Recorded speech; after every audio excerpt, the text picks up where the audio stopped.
China doing all of this stimulus.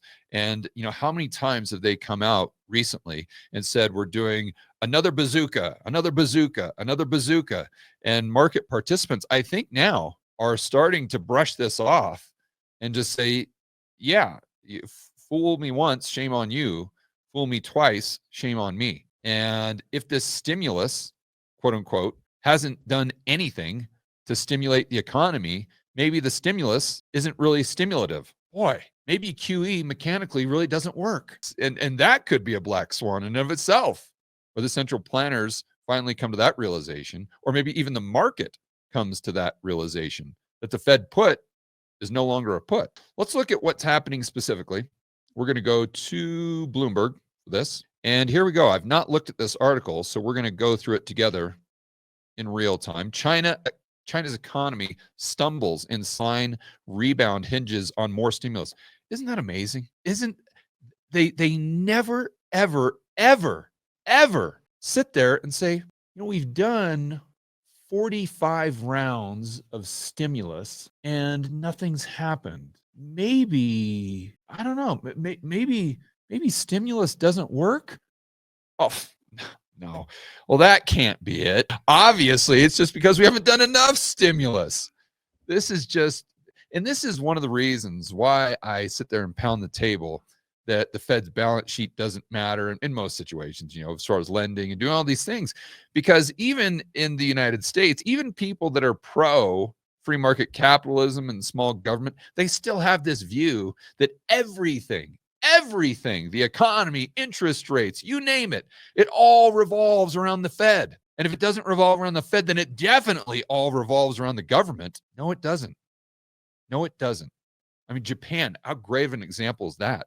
China, another perfect example. Even the United States is a great example. We tried to get 2% inflation as measured by the CPI for what, 10 years? They couldn't even do it. Like, well, we just haven't done enough. We haven't done enough. And all of a sudden they do something that wasn't supposed to create inflation, and it takes the CPI up to 9%. And you guys know as well as I do, the real inflation numbers were a lot higher. But it's amazing to me that they don't stop and just say, maybe we're wrong. Maybe our models are broken. Manufacturing PMI, cognitive dissonance is a real thing in economics, as it is in everything else. Manufacturing PMI unexpectedly fell. Unexpectedly. Who wasn't expecting it to fall? I mean, they've been battling literal deflation in the worst since, I don't know, that they have since 1957 or some crazy year. Maybe it was the 70s. It's the worst case of deflation, and the bad type, by the way, of deflation that they've dealt with in decades. And I don't know why they would expect it to just switch on a dime. Oh, well, that's right, because stimulus is so amazing and works every time. Wrong. Economists see need for more fiscal stimulus. Oh, maybe, just maybe, government spending distorts the economy. I don't know. And then makes growth almost impossible. I don't, maybe. Never even dawns on them. If you've ever wondered what your advantage is if you don't have a PhD in economics, this is it right here.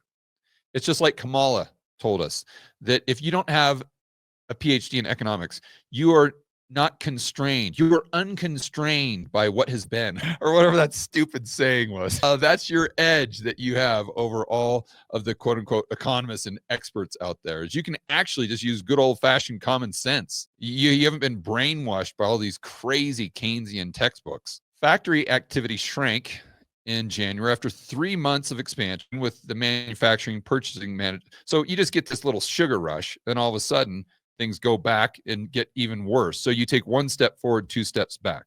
That's how government spending distorts the economy. The disappointment followed other official data showing government's fiscal support to the economy was weak last year. And by the way, damn well China's lying about the numbers. I mean, you think that I can assure you they're not sugarcoating, or I can assure you they are sugarcoating them. So if they are even admitting the data is bad, I guarantee it's 10 times worse. Taken together, the latest set of figures reveal the world's number 2 economy risks stalling unless the government stumps.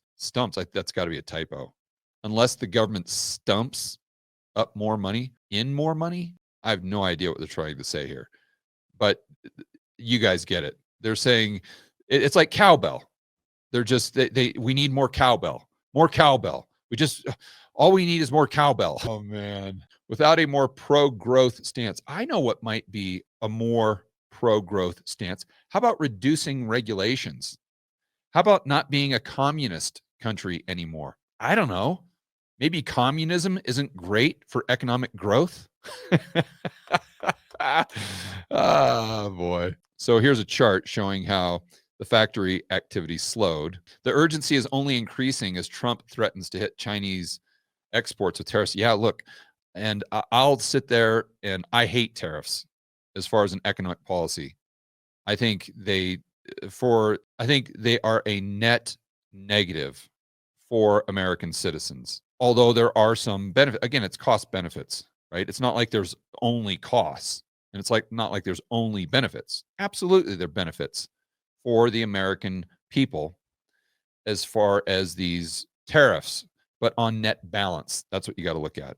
But anyway, I hate them as an economic policy, but they are phenomenal as a tool of leverage, a negotiating chip, if you will.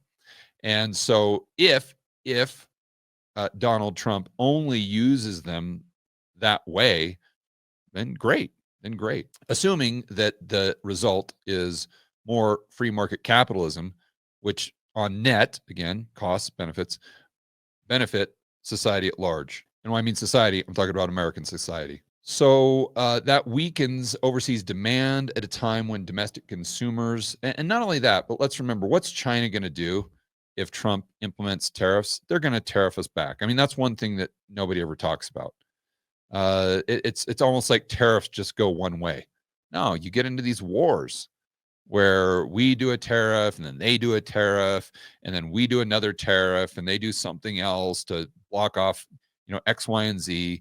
And it just, at the end of the day, the people that really pay the price on balance are the American average Joe and Jane. Yes, it is true. You're going to have some higher paying jobs in the United States, but that isn't going to compensate for the higher prices and yada, yada, yada. I could go off for another 2 hours on that. But China is obviously very vulnerable right now. So to use those tariffs as a threat to, get X, Y, and Z, why not? I'd be doing the exact same thing if I was him.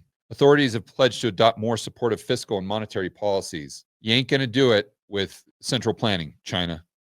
I know you're not watching this video, but Xi Jinping, if you're watching, buddy, trust me, the way you do this is with less regulation, less bureaucracy, less red tape. It's called free market capitalism. It's not rocket science. Just go back and watch Milton Friedman's Free to Choose. That's all you got to do. It's right there on YouTube. That's how you get out of this mess. You're not going to centrally plan your way out of this mess. The extent of decline is beyond our expectations, said Raymond Young, chief economist for Greater China at Australia and New Zealand Banking, adding that a stronger fiscal policy and a cut to the reserve requirement ratio. Oh, give me a break. You've got to be kidding me. They're talking about cutting the reserve ratio as if that's going to do anything. Look, this is, I'll talk about this just for a couple seconds because this applies to the United States as well. Although we don't have, for a lot of the banks, we don't have a reserve requirement anymore. We used to have one, and people thought the banks actually, that was some sort of constraint. It wasn't. That's just complete nonsense. It's very naive to believe that the banks are going to be like, oh, well, we could loan $1 billion and make all this profit, but boy, we're not going to because we have to obey that reserve requirement. I mean, come on. There's so many ways around this. And by the way, let's just say that you're a bank and you have a 10% reserve requirement that you're actually obeying. And let's say that you look out into the economic horizon and all you see is recession, deflation, you see the stimulus not working, are you going to go out there and lend money if they just reduce your reserve requirement? Of course not. Of course not. Because it's about risk and reward. You're not going to take that risk. What are you going to do? You're probably going to buy U.S. treasuries, or you're going to buy Chinese government debt, which is why they're long into the curve, is at, I think, the lowest level in decades. It might even be the lowest level in history. I'm talking about yields. So no matter what, you could take the reserve requirement down to zero. It doesn't matter. It doesn't matter.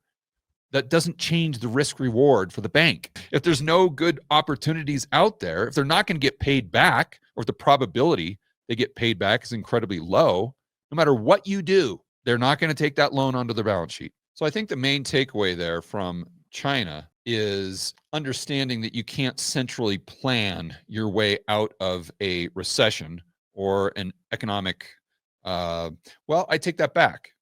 I guess the United States did by sending out all the stimmy checks. So let me back up and say you can't centrally plan your way out of a problem, because although over the short term it might work, you're creating a bigger problem. I think that's the way I'd phrase it. Because yeah, if the Chinese government just sent $10,000 to every Chinese citizen, then they probably wouldn't have deflation anymore, but that creates a bigger problem. Remember, there are no solutions.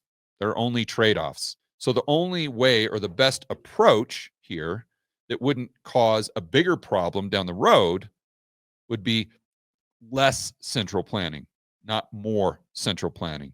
That's the main takeaway. At least that's the main takeaway that I get from what's happening in China right now. Hey guys, I'd like to personally invite each and every one of you to attend this year's Rebel Capitalist Live. This is the incredible conference I put on annually that helps you build a bulletproof portfolio. It helps you increase your personal freedom and liberty, and also it helps you increase the size of your network. In other words, you get to meet a lot of like-minded individuals, fellow Rebel Capitalists. It's in Orlando, May 23rd through the 25th. Past speakers have included people like Robert Kiyosaki, Ron Paul, Peter Schiff, Mike Maloney, Lynn Alden, just to name a few. So to get your tickets ASAP and to find out who is speaking at this year's Rebel Capitalist Live, you can check it out at rebelcapitalistlive.com. And just a little quick insider information, if you get your tickets sooner than later, you can get a discount, because as we get closer and closer to the event, the tickets go up in price. So don't wait. Go to rebelcapitalistlive.com right now and get your tickets, and I will see you in Orlando, May 23rd through the 25th.